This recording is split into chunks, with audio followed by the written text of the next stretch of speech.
যুক্তরাষ্ট্রের বিরুদ্ধে যুদ্ধের জন্য প্রস্তুতি নিচ্ছে ইরান। সুইজারল্যান্ডের জেনেভায় ইরান ও যুক্তরাষ্ট্রের মধ্যে হওয়া পরমাণু ইস্যু নিয়ে দ্বিতীয় দফার আলোচনাতেও মিলেনি কোনো সমাধান, অর্থাৎ ভেস্তে যাওয়ার পথে ইরান যুক্তরাষ্ট্রের পারমাণবিক আলোচনা। আর এতেই ক্ষিপ্ত মার্কিন যুক্তরাষ্ট্র। আন্তর্জাতিক মিডিয়ায় খবর চাউর হচ্ছে যে কোনো মুহূর্তেই ইরানে হামলা চালাতে পারে মার্কিন যুক্তরাষ্ট্র, শুধুমাত্র ট্রাম্পের একটি নির্দেশের অপেক্ষা। আর এরপরই ইরানে হামলা চালাবে মার্কিন বাহিনী। এদিকে ইরানও নিচ্ছে যুদ্ধের প্রস্তুতি।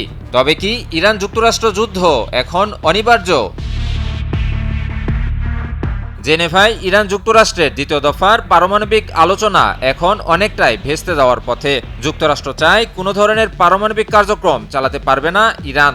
ইরানের সকল ধরনের পারমাণবিক কার্যক্রম পুরোপুরিভাবে বন্ধ করে দেয়া সহ মজুতকৃত ইউরেনিয়াম তৃতীয় কোনো দেশে স্থানান্তর, ক্ষেপণাস্ত্র কার্যক্রম সীমিতকরণ সহ নানা ধরনের শর্ত আরোপ করে যুক্তরাষ্ট্র। তবে যুক্তরাষ্ট্রের এসব দাবি দেওয়ার বিপরীতে ইরান এখন অবধি কঠোর অবস্থান ধরে রেখেছে। দেশটির পক্ষ থেকে স্পষ্ট করে দেওয়া হয়েছে, কোনো ধরনের চাপের মুখে বা হুমকির মুখে নতি স্বীকার করবে না তারা। ইউরেনিয়াম সমৃদ্ধকরণকে ইরান তাদের সার্বভৌম অধিকার বলে মনে করে। এছাড়াও ক্ষেপণাস্ত্র কার্যক্রম সহ অন্যান্য সামরিক অগ্রগতিকেও তারা তাদের জাতীয় নিরাপত্তার অবিচ্ছেদ্য অংশ মনে করে।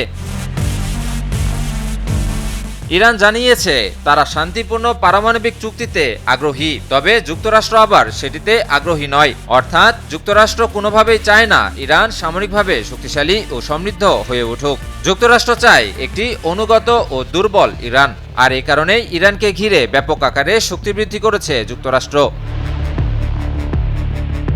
শনিবারের মধ্যে ইরানে হামলার জন্য সামরিক বাহিনী পুরোপুরি প্রস্তুত বলে মার্কিন প্রেসিডেন্ট ডোনাল্ড ট্রাম্পকে অবহিত করেন মার্কিন কর্মকর্তারা। তবে প্রেসিডেন্ট ট্রাম্প এখনও হামলা চালানোর বিষয়ে চূড়ান্ত সিদ্ধান্ত নেননি বলে জানায় সংবাদ মাধ্যম সিএনএন। আন্তর্জাতিক মিডিয়ার তথ্যমতে মার্কিন প্রেসিডেন্টের নির্দেশ পাওয়া মাত্রই ইরানে পূর্ণমাত্রার হামলা চালাবে মার্কিন বাহিনী। এদিকে জেনেভায় পারমাণবিক আলোচনা ভেস্তে যাওয়ায় যে কোনো মার্কিন আগ্রাসনের কঠোর জবাব দিতে ইরান বর্তমানে অত্যন্ত পরিকল্পিত ও বহুমুখী সামরিক কৌশল গ্রহণ করেছে। উদ্ভূত পরিস্থিতি মোকাবিলায় দেশটির নেতারা মোজাইক প্রতিরক্ষা কৌশল গ্রহণ করেছেন, যার মাধ্যমে কেন্দ্রীয় কমান্ডের উপর নির্ভরতা কমিয়ে যুদ্ধের সময় বিভিন্ন ইউনিটকে স্বাধীনভাবে সিদ্ধান্ত নেওয়ার ও লড়াই করার ক্ষমতা দেওয়া হয়েছে।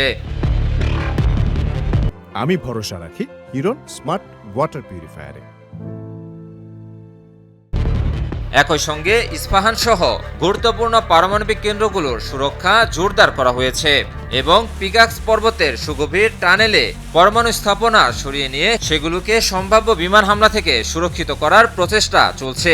রণকৌশলের অংশ হিসেবে হরমুজ প্রণালীতে আইআরজিসি তাদের শক্তিশালী নৌ ইউনিট মোতায়েন করেছে এবং দেশজুড়ে ব্যাপক আকারে বিমান প্রতিরক্ষা মহড়া শুরু করেছে। বিশেষ নজর কেড়েছে রাশিয়ার একটি যুদ্ধজাহাজের উপস্থিতি, যা ওমান সাগরে মার্কিন বিমানবাহী রণতরী ইউএসএস আব্রাহাম লিঙ্কনের খুব কাছে একটি পরিকল্পিত মহড়ায় অংশ নিয়েছে। ইরানের এই সামরিক প্রস্তুতি এবং রাশিয়ার সাথে এই যৌথ মহড়া মূলত যুক্তরাষ্ট্রকে একটি কঠোর বার্তা দেওয়ারই বহিঃপ্রকাশ। ইরান ও যুক্তরাষ্ট্রের মধ্যে চলমান উত্তেজনা এবং জেনেভার পারমাণবিক আলোচনার ব্যর্থতা স্পষ্ট করছে যে দুই দেশ এখন ক্রমবর্ধমান সংঘাতের দ্বারপ্রান্তে দাঁড়িয়ে আছে।